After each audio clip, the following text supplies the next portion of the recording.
Before I jump into this first video, I want to make mention of the fact that I'm a little bit nervous to do this series. There are many things that Brian and I have never said publicly or on our sites. So I'm going to go ahead with it anyway, but I just wanted to make note of that we are a little bit nervous about putting this series out there.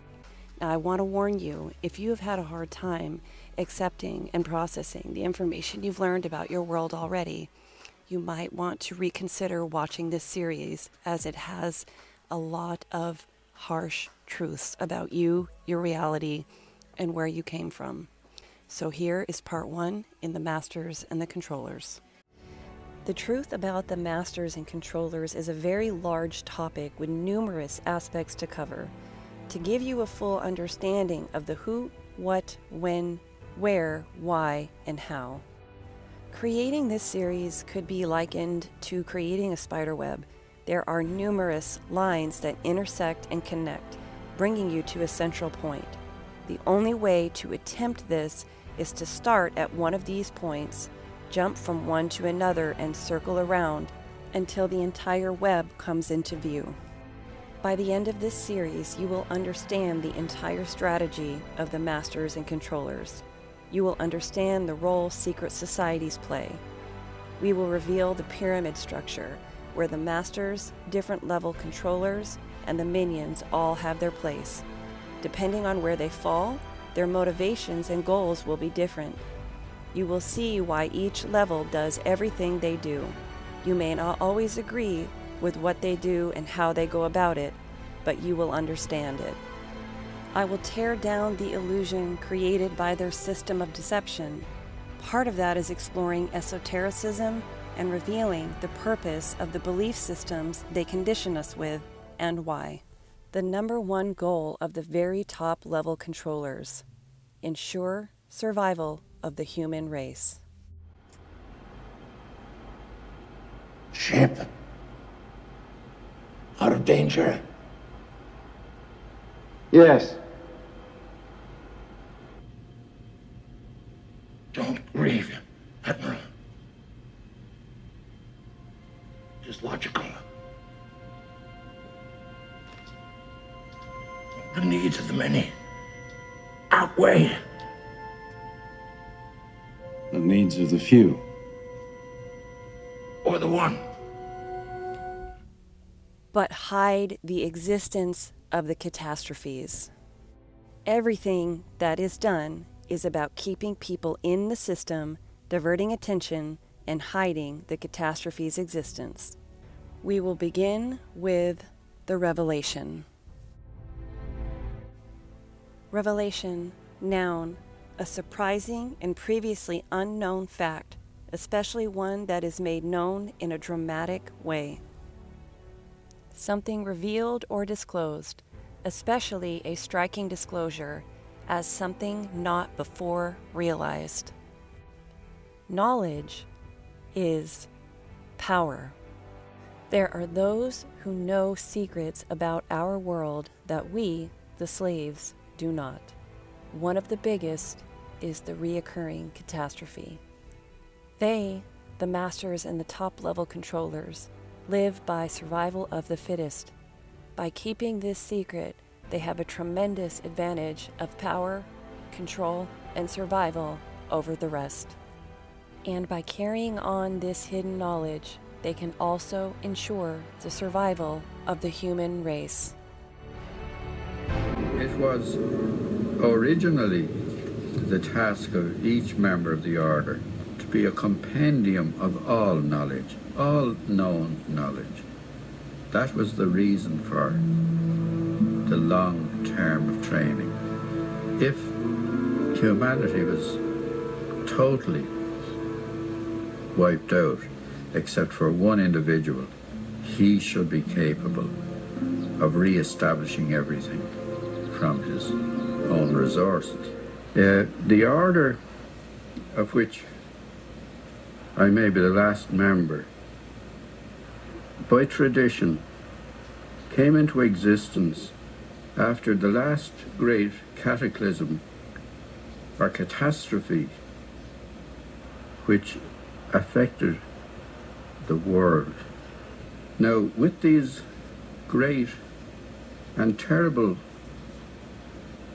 impacts on the earth by great electrical storms being caught up in the tails of meteors or showers of meteorites, civilization as we know it was totally destroyed. The EMPCOE is the secret above all secrets. When you look at the world through the lens of the ultimate goal being to hide the EMPCOE, everything becomes clear. When you know that EMPCOEs do happen, you can use logic to understand the reasons why they would hide it. Can you imagine what people would do if they found out? It would be chaos. Why hide it? For this simple reason. After each EMPCOE, they need to build civilization and technology as quickly as possible. Civilization would not be able to be built nor held together if people knew the truth.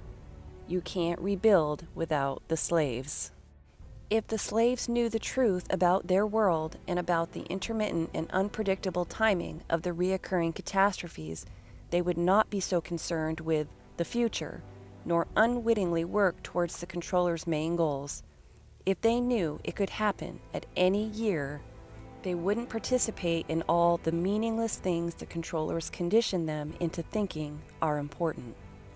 The controllers are not only in a race against time to build necessary technology before the next EMPCOE. To survive, they need to get to their bunkers before society collapses. However, they must stay in society as long as possible because they can only store a finite amount of supplies. But now we are in the time where everything is being revealed, for those with eyes to see and ears to hear. Why are we in the revelation now, and what is it? One part of the revelation comes from the natural process of the visible events before, during, and after the EMPCOE. It is when the changes from the catastrophe process become visible. That is happening now. The other part comes from the controllers themselves. The controllers need slaves to survive the EMPCOE, to do the work and rebuild again, but they also need the majority to be sleeping slaves, to do the work during the intervals in between. So for long periods in between EMPCOEs, they keep people distracted and the secret well hidden. But because they will need some to survive, they have to put the truth out there. They have been slowly revealing the truth for years, telling the truth in the midst of lies, for few to decipher, to slowly wake some out of their sleep. Who are they hoping will pick up on the clues? People like you and me. But why leave clues instead of just coming out with the truth? It can never come directly from them after eons of deception. A mass announcement would cause rebellion, shock, anger, and chaos. A slow series of clues over time is their only option, to slowly wake some from their sleep without causing the entire system to crumble. The truth is always presented, even in the midst of the lies. They contradict their own model, their own stories, are sometimes purposefully sloppy to make the truth obvious for thinking human beings. They could care less about the sleeping, brain-dead zombies that can't think for themselves. The ones who will survive are those smart enough to see through the illusion and strong enough to do what it takes. The truth is, they count on there being those who can get close to the truth. But they fear not, because they know that they've done such a magnificent job creating the illusion that even people who figure it out will never be able to wake the sleeping masses. The closer we get to the EMPCOE, more is revealed. The more blatant the clues become. They are counting on some to pick up on those breadcrumbs they purposefully drop. They know that most will not survive the EMPCOE. When breeding domesticated animals, you keep the best and discard the rest. They have no desire to bring those deep sleeping slaves who cannot think for themselves into the next sky. This is the real reason they put the truth out there. It is not fear of karma or a spiritual requirement or any other reason. It's so that some can put together the puzzle pieces to realize the truth and then survive. The revelation only happens right before an EMPCOE. That should tell you how close they know we are. Who are the controllers and the masters? The best analogy to explain who we are, who the controllers are, and the role they play is the border collie analogy. The controllers are the border collies. The border collie's job is to herd the sheep and keep them in line for the shepherd. Our masters are the shepherds. That means, of course, yes, that we are the sheep. Sorry to tell you this, but we are domesticated animals, property of our masters. We not only have value financially for the controllers, but it goes much, much deeper than that. When you come to this realization, though hard to swallow, why should this give some comfort? Because it rules out the myth perpetuated in the truther world that through depopulation, they are trying to kill us. You have no idea how deep the truther deception really is. If the border collie started killing the sheep, the border collie would be taken out and shot. The border collie can bark, growl, and nip to scare the sheep, but it knows its role and does its job. Though driving the herd with fear, the border collie is obedient to his master. Why is truth in music so important, and why have I dedicated a page to that? Because it's all written in code, and once you start to see, the answers are there, right before your very eyes. One way they control and leave clues to those with eyes to see and ears to hear is through music and movies. Let's take a look at this song from Barry Manilow with our new set of eyes. I've been alive forever, and I wrote the very first song. I put the words and the melodies together. I am music, and I write the songs. I write the songs that make the whole world sing. I write the songs of love and special things. I write the songs that make the young girls cry. I write the songs, I write the songs. My home lies deep within you, and I've got my own place in your soul. Now when I look out through your eyes, I'm young again, even though I'm very old. Oh, my music makes you dance and gives you spirit to take a chance. And I wrote some rock and roll so you can move. Music fills your heart. Well, that's a real fine place to start. It's from me, it's for you. It's from you, it's for me. It's a worldwide symphony. I write the songs that make the whole world sing. I write the songs of love and special things. I write the songs that make the young girls cry. I write the songs, I write the songs. I am music, and I write the songs. It isn't Barry Manilow writing this song, or any other song, and it isn't any of those artists who claim credit for any songs you know. Let's watch a clip from Under the Silver Lake that tells you about 90% of the truth. Come inside. You wrote the song Turning Teeth for Jesus and the Brides of Dracula, and the codes and the music. I found the tunnels and the bomb shelter. Okay. So what does it all mean? Come and sit down. Here. Is that Kurt Cobain's Fender Mustang guitar? Oh, I don't know. Probably. I don't remember. I have so many things. Can I pick it up? Well,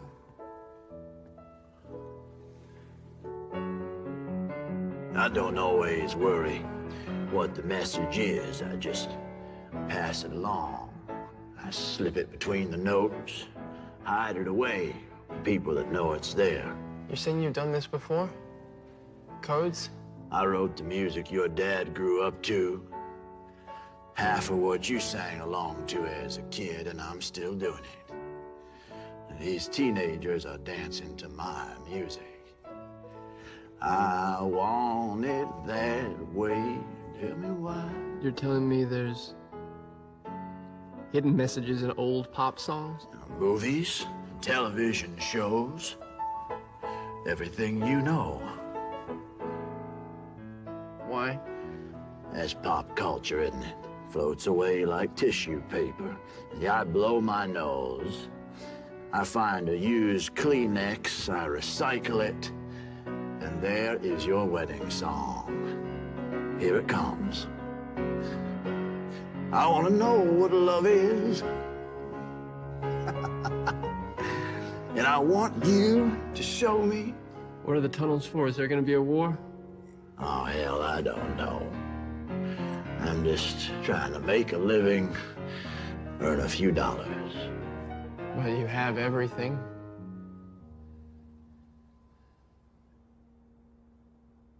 No.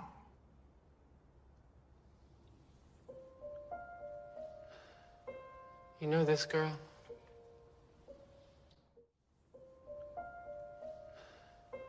You know this girl? Well, isn't she pretty? Earth angel, Earth angel. She was killed, Oh, won't you be mine? Well, along with Jefferson Sevens, but I think you already knew that. No? No, I did not. I don't care what's fashionable or cool. It's all silly and it's all meaningless. I created so many of the things that you care about. The songs that give your life purpose and joy. When you were 15 and rebelling, you were rebelling to my music. Uh-oh. That's one you know. That song was not written on distorted guitar. No. I wrote it here on piano somewhere between a blowjob and an omelet. There is no rebellion. There's only me earning a paycheck.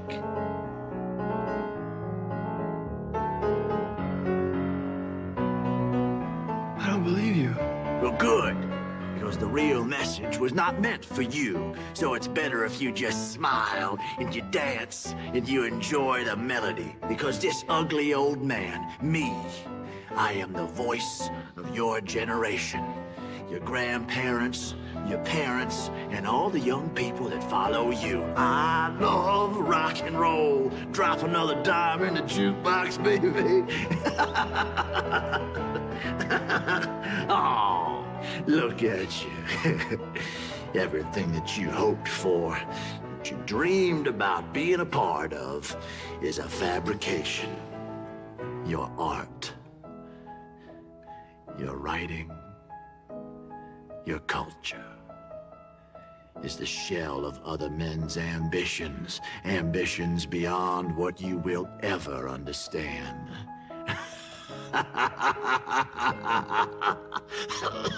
That's funny to you. Well, it's a little bit funny, don't you think? Because I wrote this, and I wrote this, and I wrote this. Stop And I wrote this too. it. Stop it. Who's paying you to write these songs? Who's paying you to write these songs? By the end of this series, I will have provided evidence and proof for every statement that I make in this series. Stay tuned for part 2 of the Masters and Controllers. Everybody stay safe, be good to one another, and God bless.